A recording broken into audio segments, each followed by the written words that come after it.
Good day, everyone.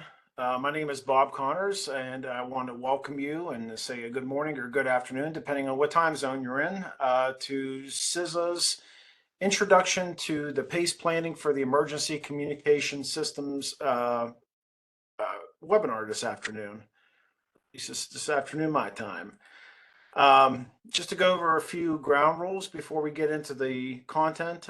If you haven't done so already, please place yourself on mute. I believe all the attendees are muted universally, but just in case, please make sure you're on mute. How we're going to do the webinars, I'm going to go through the presentations. And as you have questions, please do not hesitate to drop your questions in the chat. I have a couple members of my team here at CISA who will be monitoring the chat. And if it's a question that they can ask, during the presentation, they will reply directly to you. Otherwise, we'll try to summarize the questions at the end of the webinar if people were talking about the same general content that they want some additional feedback on. During this presentation, I may be referencing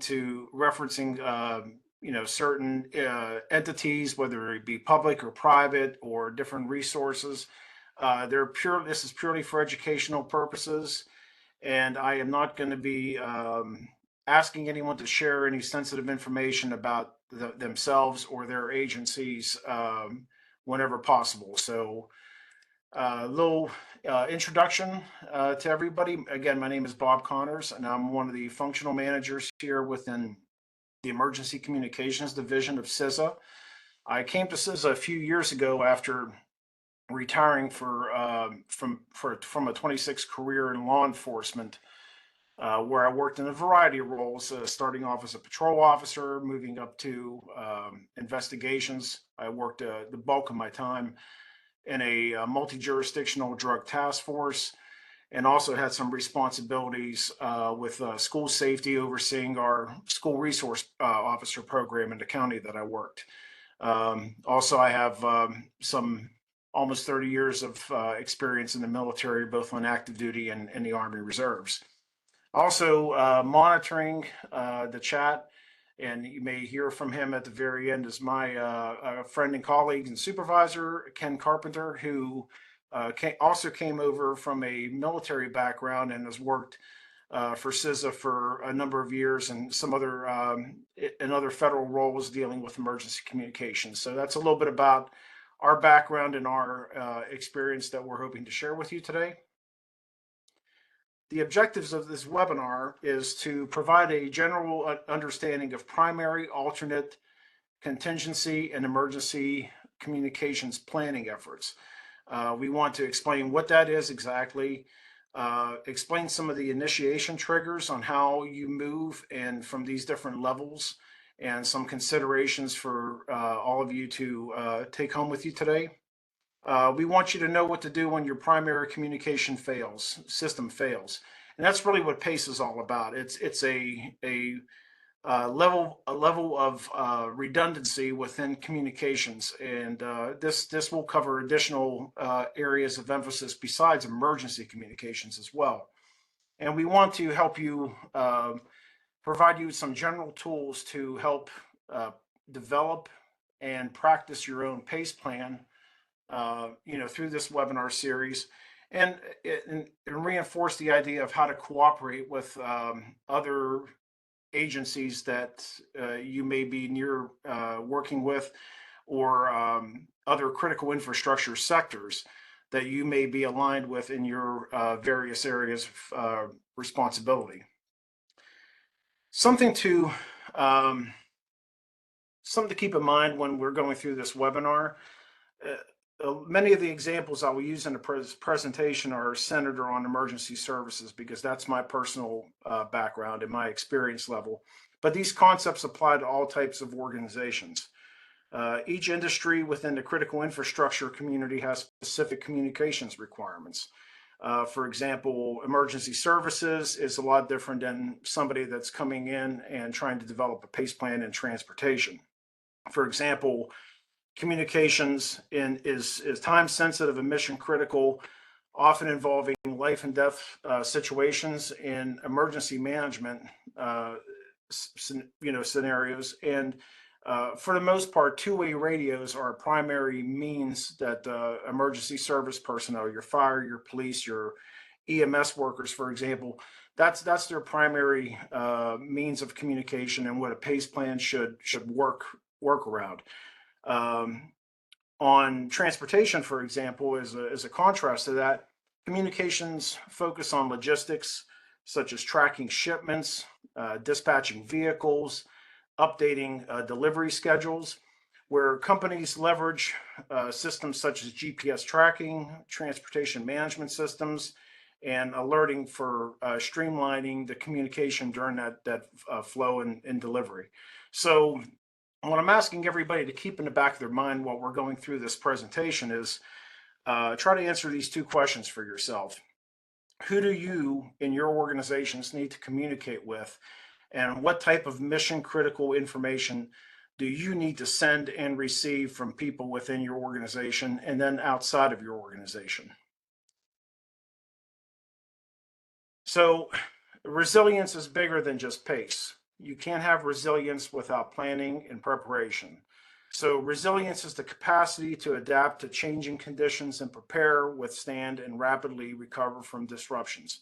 So what we're hoping to do today through these educational webinars is turning the unprepared into a prepared state for all of you.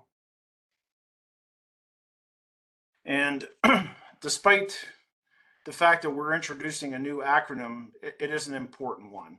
So again, PACE's underlying purpose is to support communications despite system failures. This concept is becoming more and more important for continuity of operations as we put significant reliance on our ability to communicate. It's not a replacement of COOP, but it's rather a element of COOP that I want you to keep in mind. So what exactly is PACE? PACE is a methodology which was developed through the military to help resilient communications for units that needed to maintain communication and command and control activities, regardless of the situations they're in. And as you can imagine, military, you're operating in a variety of, often austere environments. So the acronym stands for primary, alternate, contingency, and emergency. While we're looking at PACE from a communications perspective, it can be used for a lot of different activities. For example, in a medical emergency, your primary, depending on the layout of the area that you're in, your primary means of evacuating somebody during an emergency situation would be via helicopter.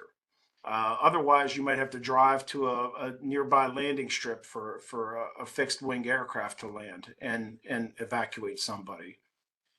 In other situations, C, as your contingency, you may just have to drive and convoy that person out. And in other situations, you may have to evacuate that person via some type of all-terrain vehicle because the roads are impassable or there are no roads, for example. So taking an evacuation example, that's generally some of the elements that you need to consider. Who to involve in PACE planning? So a plan must take into account perspectives from all different stakeholders. The plan cannot be developed in a vacuum. It usually takes the input of numerous practitioners to develop a successful plan. So what does that mean? Technical people tend to worry about technical problems, where operational personnel in your organizations look at the day-to-day operations, what needs to be accomplished, what needs to be moved. And oftentimes there's a disconnect between what the technical elements are of a specific communications platform and the operational arm of your organization may feel that they can accomplish some of the things that we're going to talk about today through a specific technology, where in reality they really can't.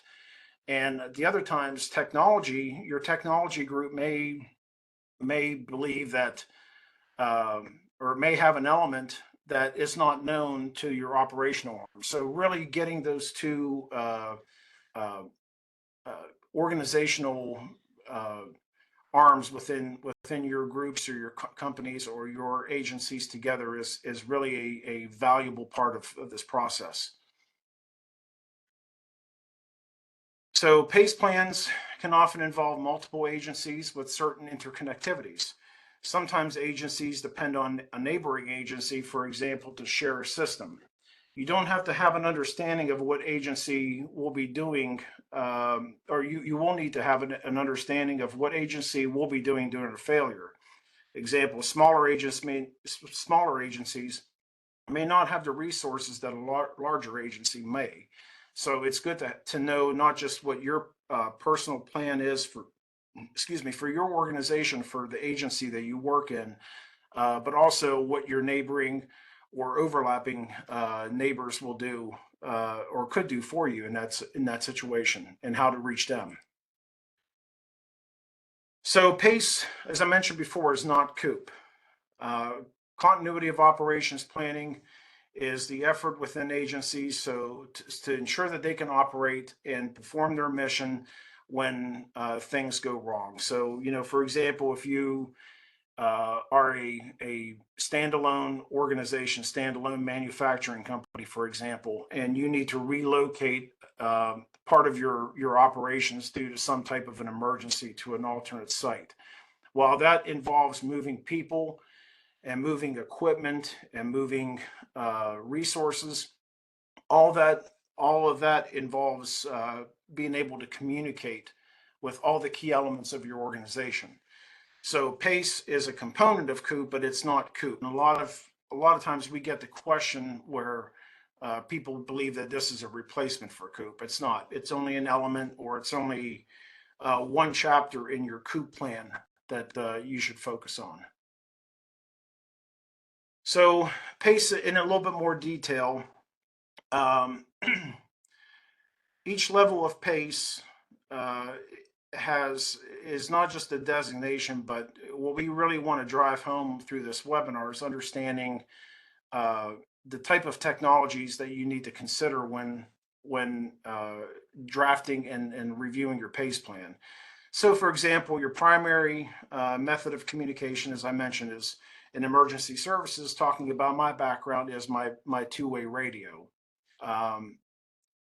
An alternate, for some reason, if my police channel that I used for a number of years would not work. That's something was wrong with one of our towers, or something was wrong with one of our platforms, I would simply switch to an alternate frequency. Maybe it's a fire department frequency. Maybe it's one of the interoperable frequencies that we have within the state. It's not my home channel. It's not the one that I operate day in, day out, but I'm using the same technology, just with a different twist.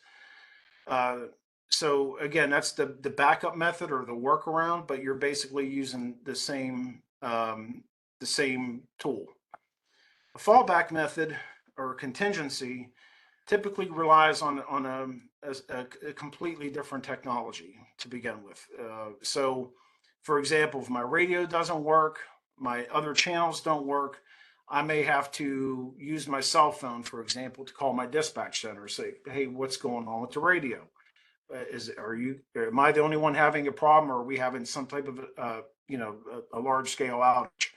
So that would be my fallback method. If my cell phone didn't work and we didn't have any other means to communicate with somebody, I may have to physically drive to my 911 center and try to figure out what the problem was. So, but with that, it's taking me out of service. I'm not able to continually provide the service to community. I'm not on patrol, for example. I'm driving to a dispatch center to find out what's wrong with our communications. So that's the general the four general layers, and this shouldn't have to be more complicated than it needs to be, but there are several considerations which we'll dive into a little bit later in the webinar on what to consider. But I really like this analogy that I'm going to go over with you on what is PACE planning, and kind of hopefully this will um, keep it in a simple perspective for you. If you want to cook and you're at home and you have an all electric house, for example, and or an apartment, there's no power, so your microwave doesn't work. You can't turn on your range and cook anything for dinner. What do you do?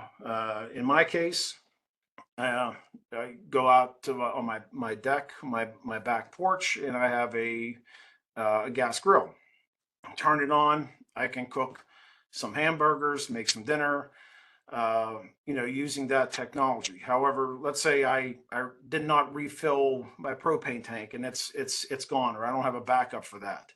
Then I may go down to my storage area in my house and pull out all my camping equipment and bring out one of those gas stoves that you can take camping with you, with a small propane tank, and use that to get through the night, right? To be able to cook my dinner. And if that doesn't work, or maybe it's faulty, or that tank is empty as well, and I have nothing else to do, I may just have to, you know, put some wood on the fire, and it's s'mores for dinner that night. So that's an easy way of describing this concept in a very practical way, which doesn't have anything to do with communications. And that's something that we really want to stress, that PACE planning, while it is a communications redundancy tool, it's not just strictly for the type of communications that one would think of. So communications methods. Uh, who communicates and how do you communicate? So as we all know, in the modern world, there's a lot of different ways, and these slides, bring these out.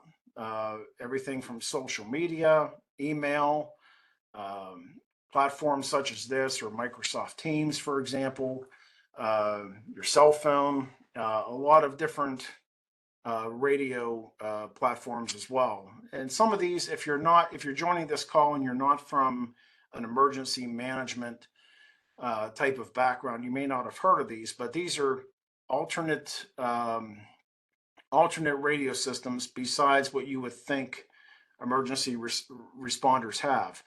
So this is pretty much a toolbox of communications methods that we can look at. And these are no particular order.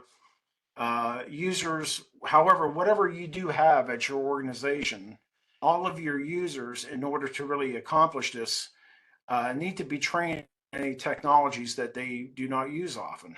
Like, for example, if you have a cache of satellite phones, at your headquarters or at your command center that you use in emergencies, but nobody really understands are they locked, or is there a specific programming method, or security key, or anything that you need to use for those radio systems? If you're not training on these systems, then you're not going to be able to use them in an emergency. Simply having them on the shelf or having them available is really insufficient for an organization to maintain its level of redundancy. And so that's some of the ways we communicate. And the next thing, something for each of you on a call to think about is, who do you, as members of a broad set of communities, need to communicate with each other? And I'm just going to go highlight some of these in pretty much in a clockwise fashion, starting with the public to public. So the ecosystem that we're talking about refers to communications among all entities, from incident planning through response and recovery. The ecosystem is broader than just the first responder community. There's 4 segments, and we'll kind of go over these a little bit more in detail through the next slides. But one is public to public, the first one I'm going to talk about. And that's pretty much, how does the public share information with other members of the public?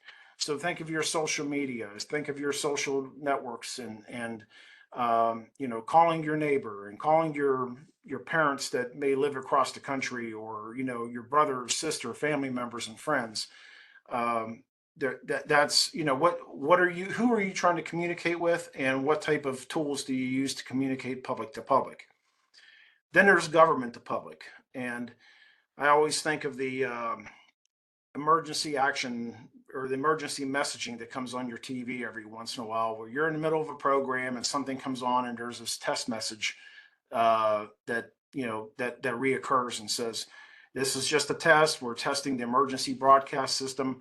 So this is where the government, in case of some type of impending disaster, you know, sends information out that there's a hurricane coming, or there's a storm, or most recently the Amber Alerts. You know, you may have um, a missing child or a kidnapping or something happen, and all of a sudden your cell phones go off, and whether you want them to or not, they go off, and you get that Amber Alert message that comes out. So that's like a mass warning system that goes out to the public for, you know, a variety of reasons. And then you have information that goes to the government for the public, from the public sector. So think of it as your alarm system in your house, or just simply picking up the phone and calling the 911 center. And then there's government to government, which is agencies, both state, local, federal, interacting and communicating with each other through a variety of platforms. So again, public to public, cell phones, landline phones, your social networks, face to face, email. These are all different things that you know, we try to emphasize supporting public to public communications, because it's not just about reaching first responders. Sometimes it's just reaching, you know, a family member who's you know, possibly in an area where there's a lot of storms and you know, disasters, or they're in an earthquake zone or something like that. Something happens and you're trying to reach out to them. So those are things, those are needs, and things that you can develop your own PACE plan for. Government to public, again, some of these, like the emergency alert systems, social media, email, general outreach in person, you know, going through a disaster site. Those are all ways that the government reaches the public. And, you know, again, to think of why this is relevant is that's the type of information that's being exchanged. But I really want everybody to consider the infrastructure that we use to move the messages and to communicate with these different sectors, or these different audiences. So, you know, 911, text to 911, your non-emergency phone numbers, and some of the others that I've listed, those are public to government. You know, how can somebody that needs assistance reach you in whatever type of environment that you work in?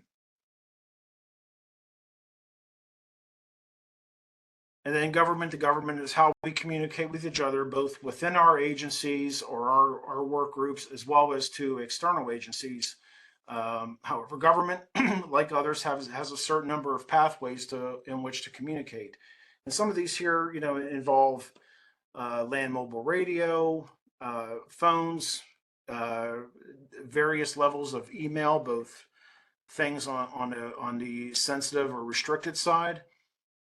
Computer aided dispatch is a good one. You know, so 911 center gets a call, they process that message, and they transmit it to the fire department. They also transmit it to the police department, and a lot of that can be done through moving data between different government entities or government agencies. So who needs to be part of the plan, or who needs to plan or be a part of the plan? It's pretty much an all of the above approach. Whether your communications occur on land mobile radios, a desk phone, cellular phones, email, fax machine, or any other method, you should have a plan for an alternative communication when your primary fails. So PACE plan creates a framework for your options, and then you have to plan it, practice it, and plan again. And don't just practice until you execute it correctly and then stop it. Okay, we got this. Let's move on to the next next thing in our life or in our organization. You have to practice it until one, it can't go wrong, and then to refresh it, because PACE plans are not something that typically are in place or triggered often. And if they are, then you're really in a bad spot, or your primary communication system is not stable. So we'll now discuss communications failures, how they occur, and what to do about them. So, what are communications threats to your specific communications pathways? That's really an individual question, because we all come from different organizations and different industries. What could go wrong, and why could it go wrong? And the key takeaway from this question, or from this self-evaluation, if you will, is the subsystem the same for the various options within your layered communications approach? So there's a definition we like to read, because it really take a look at what a threat is, and that's an ever changing and ever evolving element in today's world. So NIST, the National Institutes of Standards and Technology, identifies it as any circumstance or event with the potential to adversely impact organizational operations, including missions, functions, image, or reputation, including organizational assets or individuals, through an information system via unauthorized access, destruction, disclosure, modification of information, or denial of service. That's a lot for a definition, but it really is a multifaceted approach to PACE planning, where you have to consider cyber threats. You have to consider insider threats in your organization. Somebody who may not intentionally, wish to do harm, but for lack of training or lack of understanding of how a technology system works, unplug something, or hits a button they shouldn't have to, that they shouldn't have access to. Or sometimes we see this a lot with technology, is people have more rights and privileges to a specific platform than they really need to as a user, and they're not a technician, or they're not in a supervisory role. So all of a sudden, in an inadvertent act by somebody from within your organization, can cause a lot of disruption when it comes to communications. So we're going to talk a little bit more about some sample causes of systems failures. So these, again, so it could be user error, they could be power outages, radio frequency interferences, failures in radio systems, cellular network congestion or failure, loss of internet, and that could be done through some type of broken connection, like your data provider is having a infrastructure problem in your area that you live or work, and that's causing your internet to go down and your kids to go crazy because they can't get on their social media. It could be a network problem. It could be a cybercrime, cyber incident.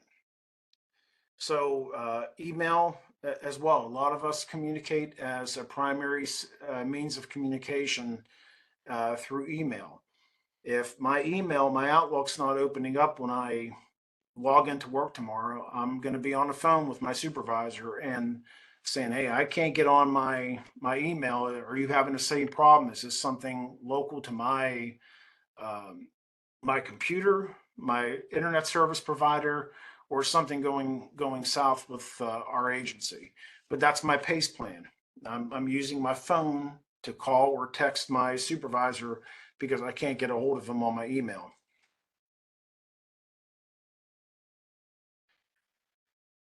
So another important effort here is to report some of these issues, and understanding who within your organizations you should report that information to. What we do need to do and not do during what we need to do during the incident is to report it. The reporting stage starts with everybody as individuals.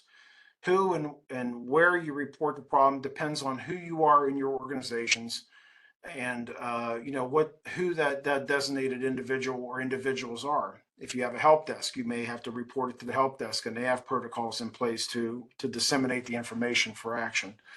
If you're in a smaller agency, you're going to call probably your IT department or contact your IT department to let them know about this. Reporting is not necessarily done in the heat of the moment, but it's necessary to identify further problems. So there's some preventative measures here as well. During intermittent failures, or obviously everyone's going to understand when everything goes wrong for any type of sustained period of time. So your communications unit, IT department, radio shop, whatever it may be, needs some detailed information to determine the causes of the problems. All the information is very important. Sometimes with end users, they don't feel it's important that some elements of a breakdown or interruption in technology was important to them, or they're trying to solve the problem themselves and they don't report it or don't report all the details. But somebody within that understands your technology from the operations side of the house should be able to work with your organizations to do that. So building a PACE plan. Again, earlier we discussed this concept at a more higher level. In the next few slides, we're going to hit each segment in more detail. Just remember that alternate and contingency can sometimes have similar solutions, but just different technologies that we're going to go over. So your primary in PACE is the channel, device, or system that you're using during normal operations. So understanding as best as you can how your primary system works is very beneficial. By doing so, it helps you to react to operational problems when possible workarounds that can help you communicating before moving to your alternate. So your alternate, determine what your alternate method can do that your primary does. So again, when I was using the example of my radio while I was in my law enforcement capacity, I may be able to send data on some processes through my mobile data systems. However, switching to the alternate, even though I'm using the same technology, that technology may not be set up to send and receive data between users.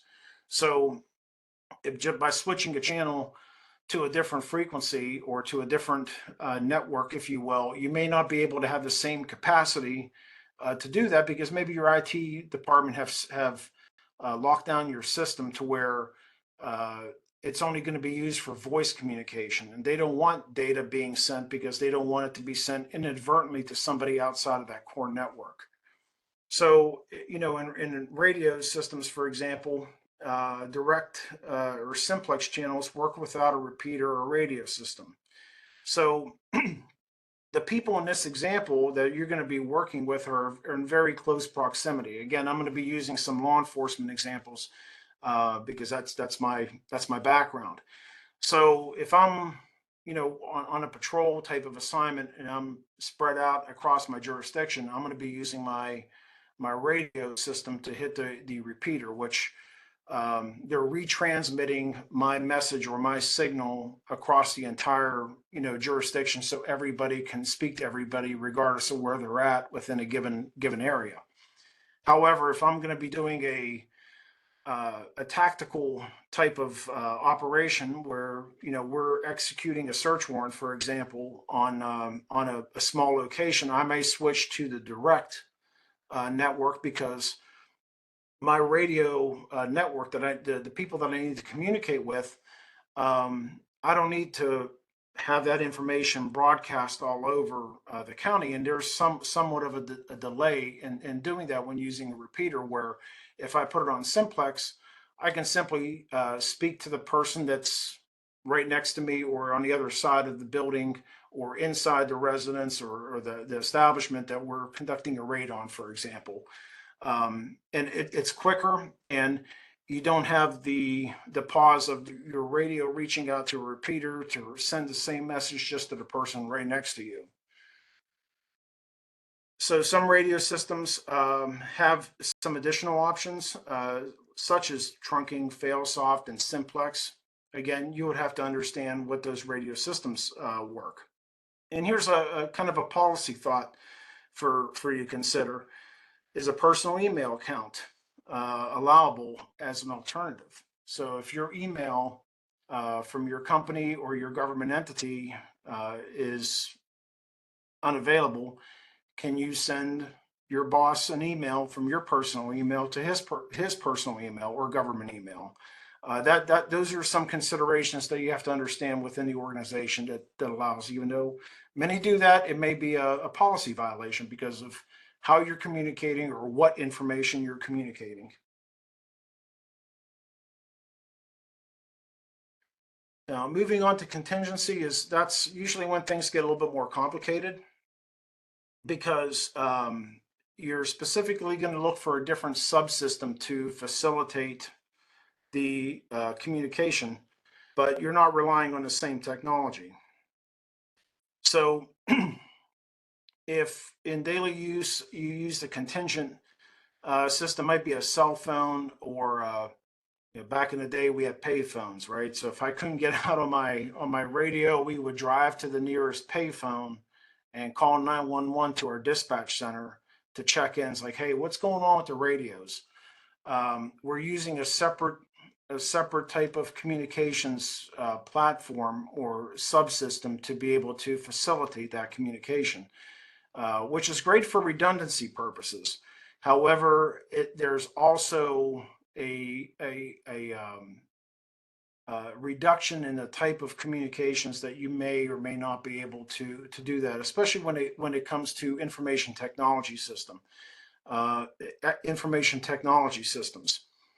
So it sometimes would require additional types of equipment than what your organization may issue you.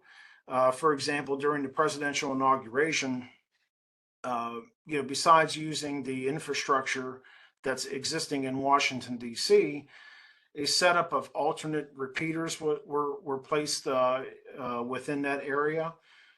Different lines of communications were established, such as specific, meetings like Microsoft Teams, and other platforms were used to accommodate this huge influx of activity that was happening from a multitude of different agencies. So this is where the subsystems significantly changes when moving from alternate to contingency. In emergency, almost almost anything can go here as long as the method can work reliable as your emergency method. So runners are usually reliable because you can always walk, drive, or otherwise get to a focal point in order to do that. But ensure your plan clarifies where they're going, how they're going to get there, the routes, if there's any type of credentialing issues or rally points. It's very crude method, but it's one that is pretty much your last resort. So taking a look at this, let's say in an office environment where, the term runner could maybe have some practical implications, right? Your primary communication may be your email, and your email is not working in your office. So what do? You move to making a phone call from your desk phone. Well, if your email and your desk phone are operating on the same backbone, the same subsystem, um, they're likely not going to work, even though they're alternate methods, but using the same subset. So then you may move to your contingency, which is your work cell phone or your personal cell phone, if allowed. However, if that doesn't work, you may just have to take the elevator or take the stairs down a couple floors to your coworker who works in a different part of your building, and have a physical one-on-one conversation with them on something that you normally would be able to do just via an email.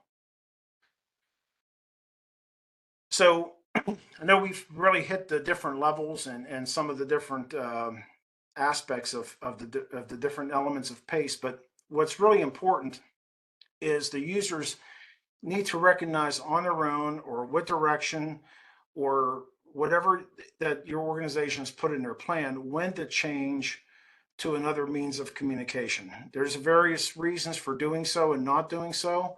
Are there public safety or activities that aren't being accomplished because people can't communicate? Um, our lives or property in danger because people can't communicate? If you can't communicate, you can't operate, right? So our my last patrol crew that I was the lieutenant of, we already had this kind of informally put into place. If I try to get on my radio after 3 calls into dispatch, I usually would get a response back from one of my counterparts that were working the road, like, hey, I can hear you, but they apparently can't. So I knew automatically we would switch to our cell phones. If our cell phones, if I couldn't get a hold of dispatch, maybe there was a bigger problem in the area, then we already had pre-designated areas where we would meet and do in-person briefings and situational awareness activities on. So we had that set up, but we knew that after a certain degree of failure that certain things were going to happen automatically. Other organizations, especially the larger you get, they may need some level of supervisory or management level requirements to switch from different elements of PACE. Only you and your organizations can decide that.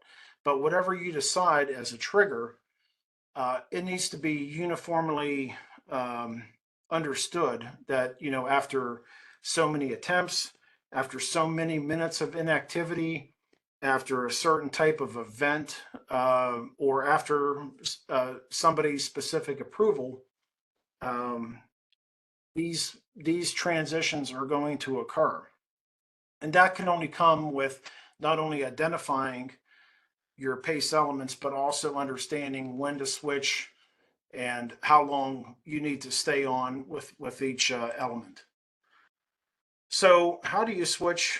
It can depend, in some considerations that are highly dependent on the systems, the processes, the users, again, the nature of the problem. How do you know that everybody has, for lack of better words, got the message that we're now moving to a different level of PACE? Um, is there a roll call? Is it your SOP to do a commo check and have everybody log in and to check in to verify that they're on that secondary system?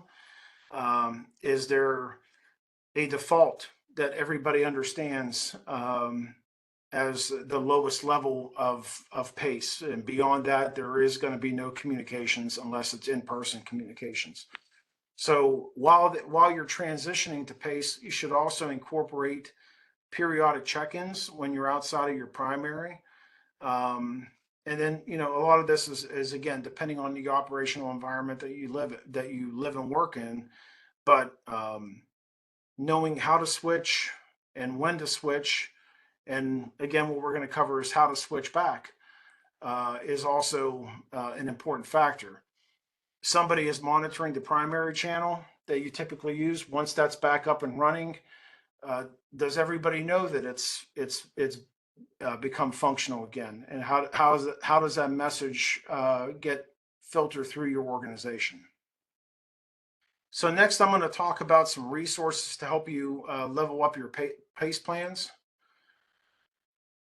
And this will cover the Government Emergency Telecommunication Services, or GETS, Wireless Priority Services, the PTS Dialer app, and then the Telecommunication Services Priority System. So, an important note, some of these services are free, and they just need to.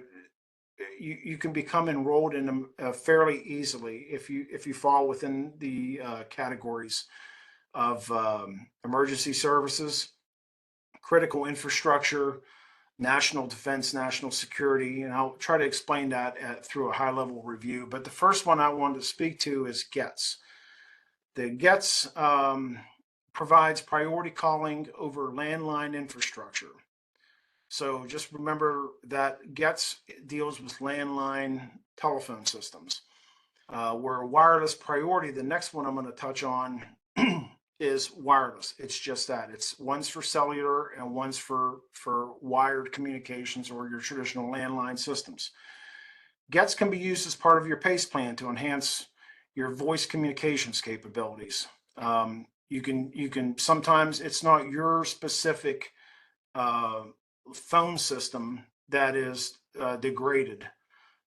It just the network is so overloaded, and you get this in areas where you have some type of significant disaster or significant event occurring. I like to use the uh, the 9/11, the September 11th analogy. That because so many people were affected on September 11th because everyone was worried about their relatives in different parts of the country. It wasn't something that was really isolated.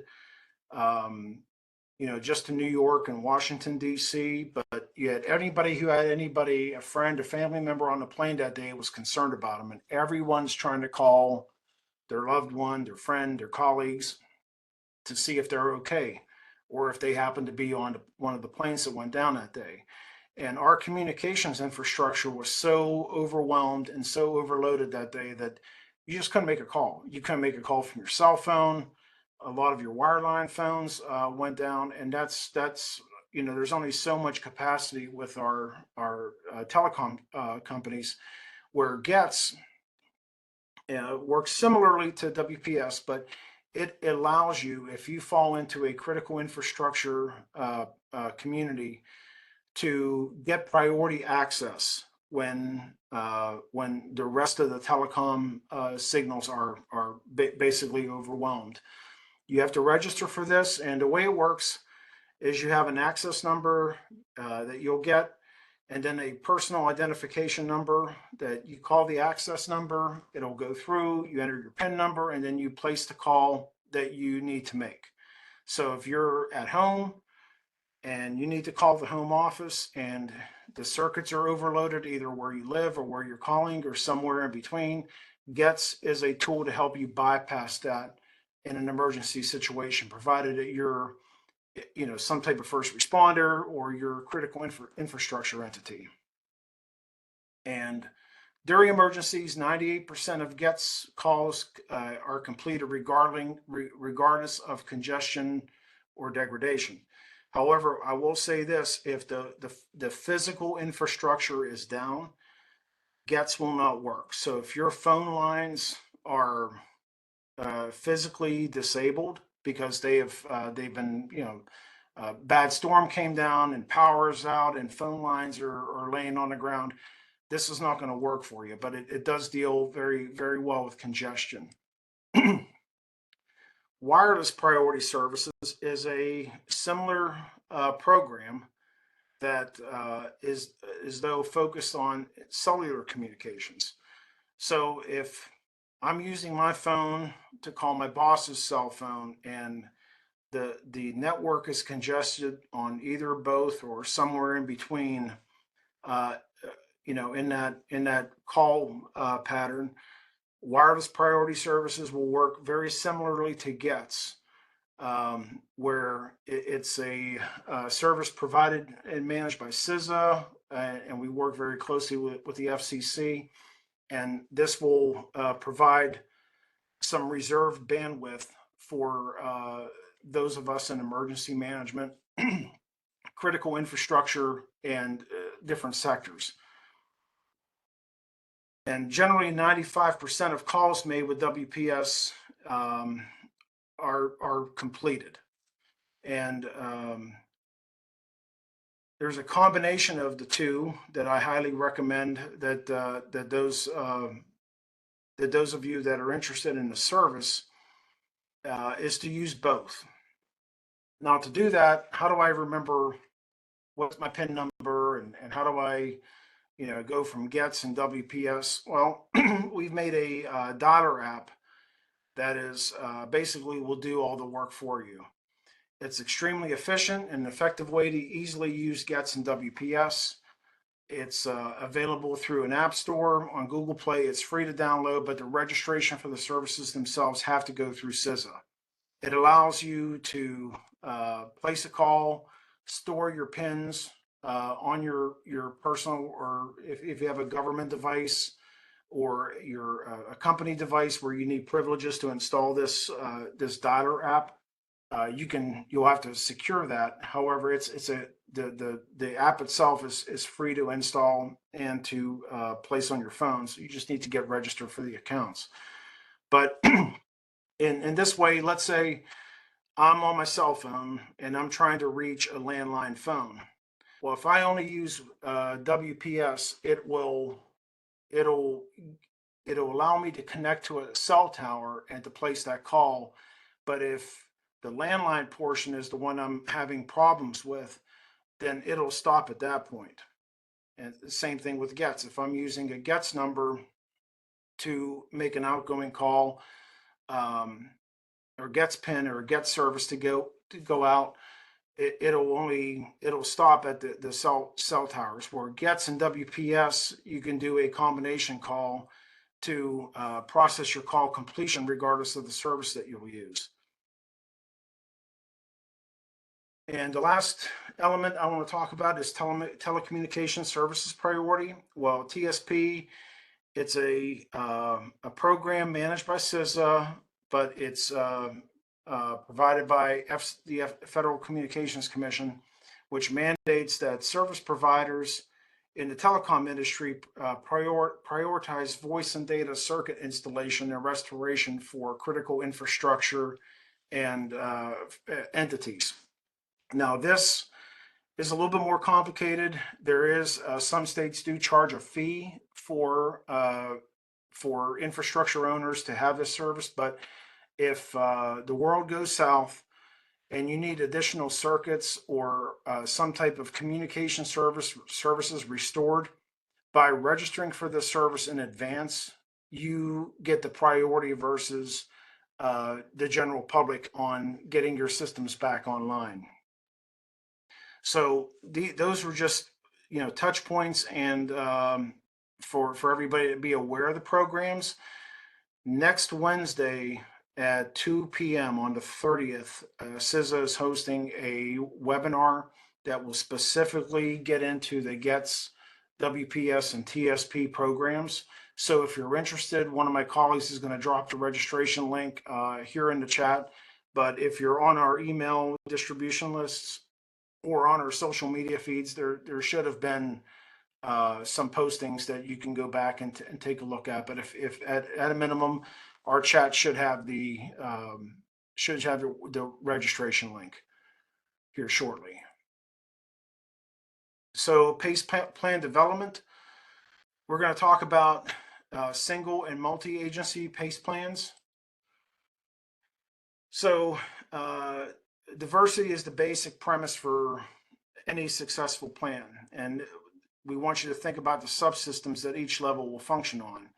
It does no good to have an alternate, contingent, or emergency level if the systems all rely on the same connections or subsystems as the primary system that you're looking at. So you want to think about alternatives that have little or nothing in common with each other when it comes to common connections. So we want to keep these plans as simple as possible, making the job done easier in the heat of the moment or heat of the battle. Once complete, users should need to learn and understand and practice the plans. You need to identify when to move from the primary system and back. And this will also give you an opportunity or platform to practice some emergency training with others in your area of responsibility. Step one, build your internal PACE plan. If you can't communicate, you can't respond, right? So you need to do that internally within your organizations, and then share and practice your PACE plan with your interoperability partners. That means if you're, private industry, it's a good idea to reach out to your emergency management agency in the locations that that you have offices or interest in, because this would be a great way to meet and integrate PACE planning with some additional first responder agencies and other critical infrastructure networks that are interdependent with you, during crisis situations. Everyone thinks that, during an emergency, you know, uh, they're alone. But I never thought of,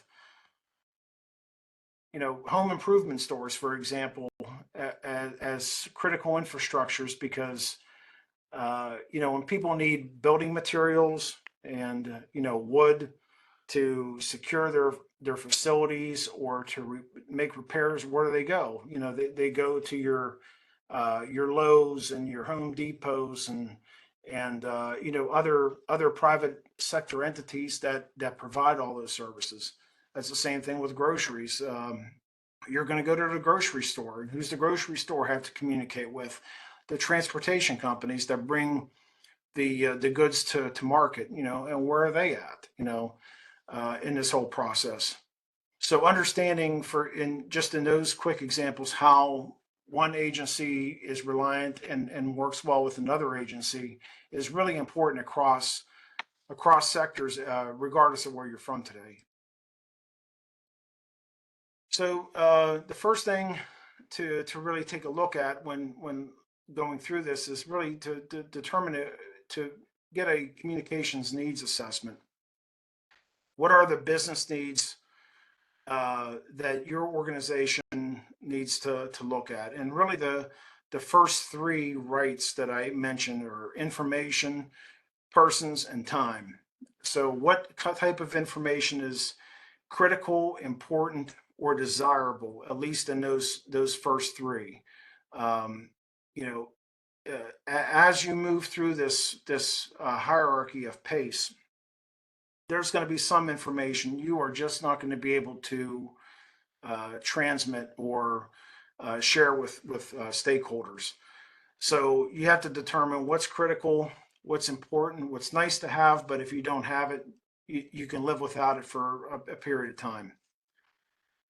And always use caution when considering subsystems commonality when doing PACE. For example, email and phone, like I mentioned before, both operate on the same type of backhaul circuits, which are internet based right now, at least your desk phones. So that's if you're relying on those two to be independent of each other, they're not necessarily, even though they perform a different type of function, and you can send a lot of data and a lot of files and everything over your email, and you can't really do the same type of information sharing over a phone. But those are failure points. And it's another thing to consider are the security requirements for the pathway. So, how sensitive is your information that you need to share through those pathways? What's confidential? How much data integrity do you need to maintain? And, how much of that needs to be available at that time?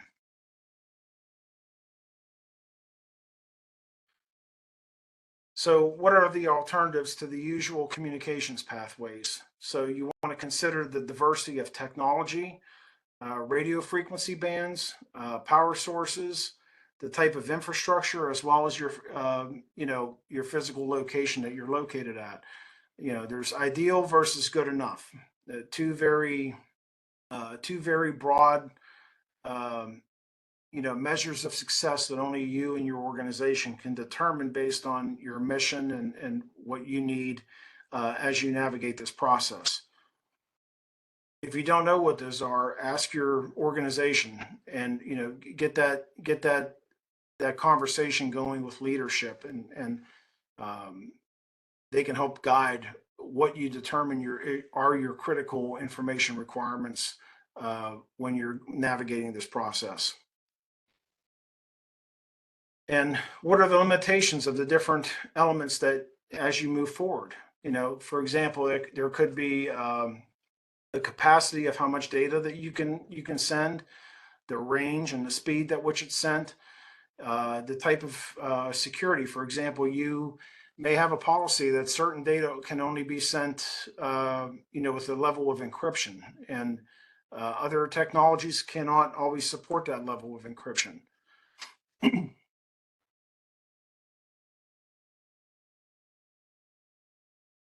Sometimes, I'm sorry, lost my place there for a second. Like even with radio communications, we have encrypted radios and we have things that are sent in plain text. If you're used to sending a lot of sensitive voice data over a system that is encrypted, you may not be able to send that same level of security or the same type of information. However, if it's an emergency situation, you may not need to. You just may need to know, where something's happening and how to dispatch the appropriate personnel to that given location, and not a lot of sensitive background information on that normal transmission. So not having a primary pathway may be okay for less important communications, in a failure in a failure type situation.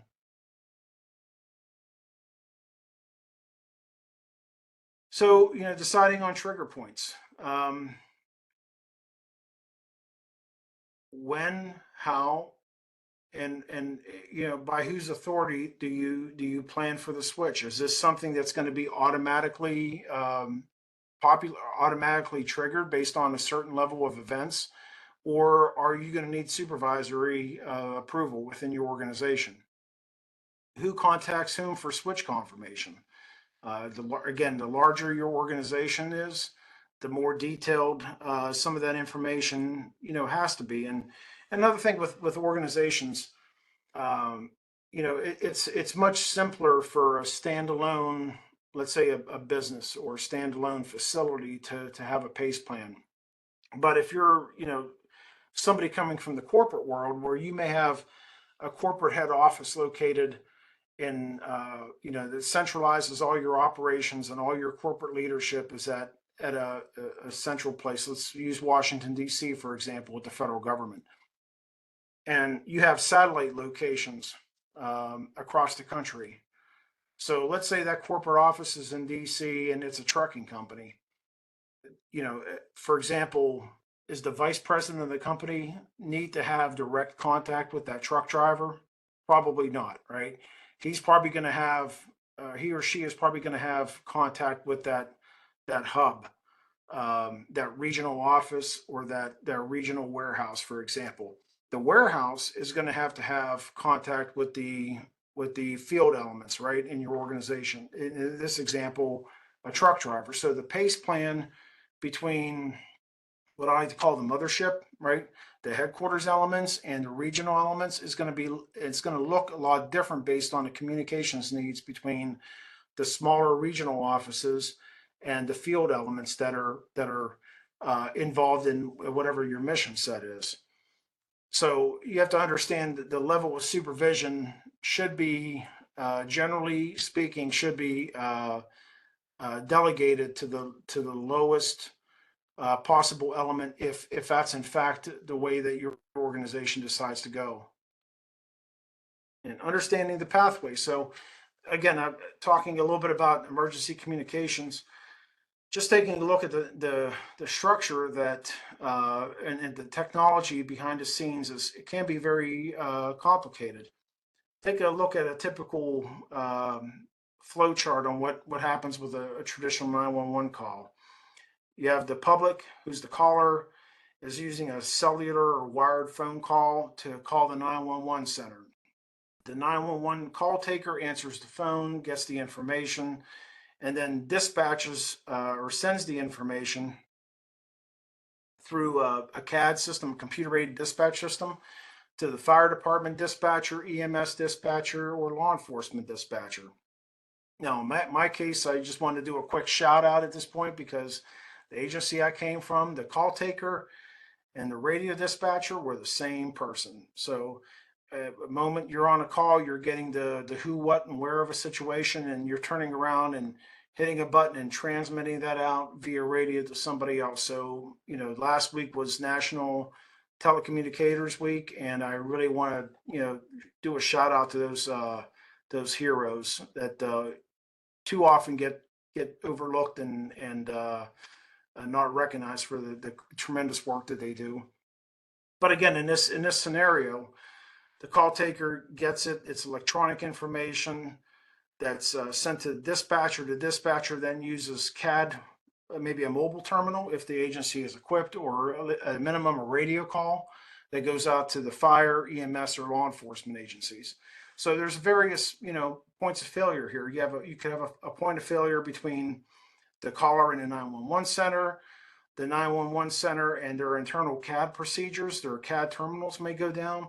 And then from the dispatching via radio or CAD terminals, if they're so equipped, to the different fire, EMS, and law enforcement field elements. So understanding the potential points of failure is really important. Understanding, how information flows within your organization. And there's different perspectives of PACE needs. You have your equipment, persons, systems, interagency, and going back to our personal example with a grill, right, with the electric range and open fire portion. And these are rated just as an example of primary, alternate, contingency, and emergency based on the type of equipment, who's involved with it, what type of systems, if there's an interagency component to that. How do we navigate and move between those different elements of PACE needs? And then as you move from primary to emergency, your operations can get changed. They could get harder, simpler, slower, or faster. Um, Make sure everybody understands the drill. Everybody understands what can and cannot be reasonably accomplished as you navigate these different levels.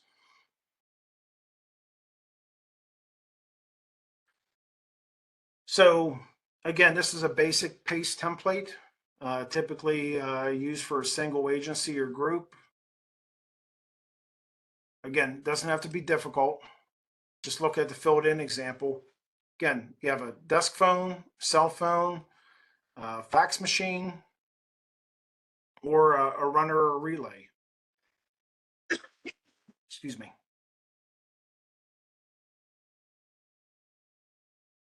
Take a look at an exercise using Anytown radio system paste.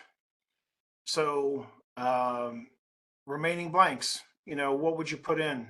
You have a trunked radio system. You have maybe a loaner talk group on a neighboring trunked radio system or neighboring network, if you will. A contingency, would this be some type of a group chat or some type of other technology that the group would use? And then what would be an emergency? And sometimes emergency and contingency can overlap together as well. So let's say you're in a situation where you have a limited amount of satellite phones, right? Satellite phones usually are not subject to the elements and restrictions that are happening in a specific area, but you only have so many of them. So your contingency may be satellite phones, but not everybody in your network is equipped with one for a variety of reasons. So your emergency plan could be linking up with whoever has a contingency supply or contingency method of communicating with others in your situation, and then relaying that information in person to the rest of the participants. And there's different styles that are accepted in how to write this up as a PACE plan. Note the breakdown by functional pathways. This is a little bit of a military example. So you have your UHF frequencies, your VHF frequencies, different channels.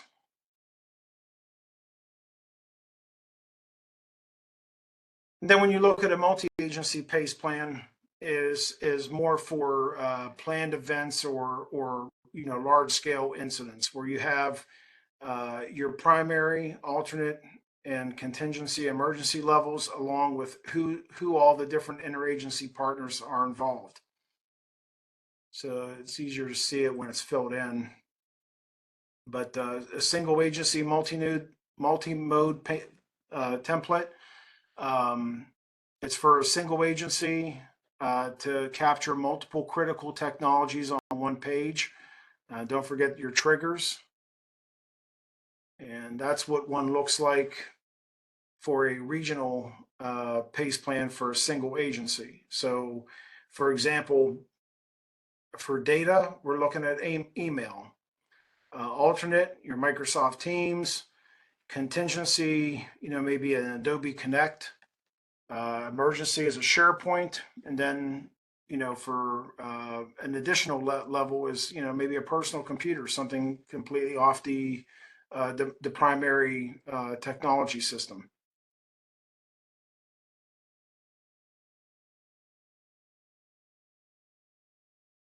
And this shows an example of a Joint Task Force National Capital Region PACE plan. So this chart reflects voice, video, and data.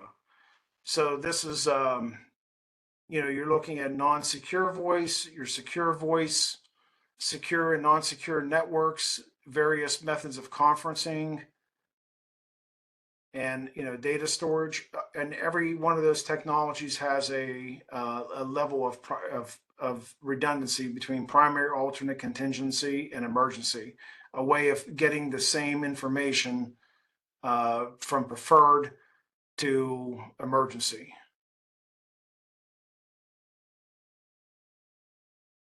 So some that are maybe on this call that typically deal with emergency management and the ICT, there's a difference between the ICS 205 and the PACE plan. Lot of agencies or functions represented in a lot of talk groups, and what the ICS 205 does, it's a form which shows diversity in radio systems, but it doesn't show all the other continuity communications pathways, such as the backup, phone, text, app, some of the different elements and stuff that goes in with that. And what I'm talking about is this. The ICS 205 form is also known as the Incident Radio Communications Plan, is typically a document that's used in command systems or ICS. It provides detailed information about radio frequency or trunk radio systems talk groups assigned for for each operational period during an incident. These are typically put together by the communications unit leader and are included in the incident action plan. So it basically ensures that responders have access to necessary communication channels and helps to coordinate efforts effectively. However, this does not necessarily work in the same fashion as PACE planning. So taking that PACE plan or the ICS 205 and converting it to a PACE plan, the ICS 205 is more specific to incidents, detailing communication tools and frequencies for that event, where the PACE plan is more of a higher level communication strategy, ensuring redundancy and adaptability in any situation. So I just wanted to kind of show the differences between the two on these.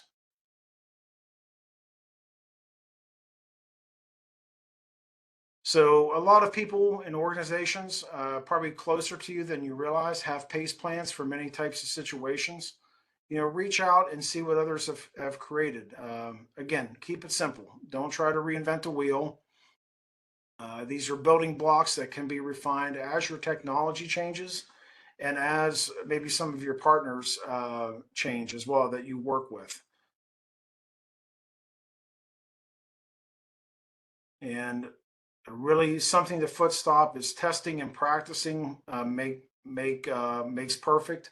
You know, this can be really summed up in a 5 or 10 minute brief. Once your plan is laid out, discuss it at, again, talking about, back in my prior life in emergency management, you have, shift changes, a lot of briefings and relevant material on what was happening in the community that I worked in. Was there, this is a good time to, if you don't have one developed, at least come up with a local mini PACE plan to at least start the conversation with your agency. Take a communications failure during a COOP exercise. That's another way to integrate PACE into your individual COOP plans.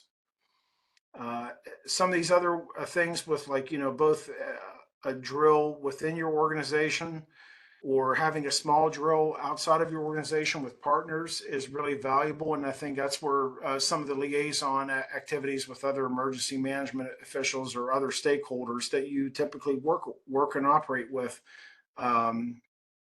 this is an easy one to undertake, but one that's of value because, again, no matter what else happens, in order for other elements of COOP planning or emergency response, you definitely need to be able to communicate, and that's what PACE is there to address. Start with something simple and then move on to more complicated events. And there's a couple good quotes, and start to wrap up here with one was the DC SWIC, Charlie Gademi mentioned. Communications can become a predictable lifeline solution only after a battle rhythm has been established and continuously repeated over and over. And then John Flanagan, don't practice until you get it right, practice until you never get it wrong. So just a quick review. Again, our main PACE levels. PACE is your everyday. Alternate is a backup, but typically works on the same technology. Contingency is a fallback method, but it uses a completely different technology. And emergency, it doesn't have to be runner, but that's like the last resort, identifier that we use.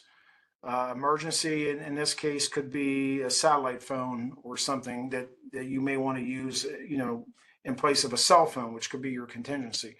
But when all else fails, you go and, run to somebody and tell them what's going on in person, and that's always your last resort, but usually most inefficient one.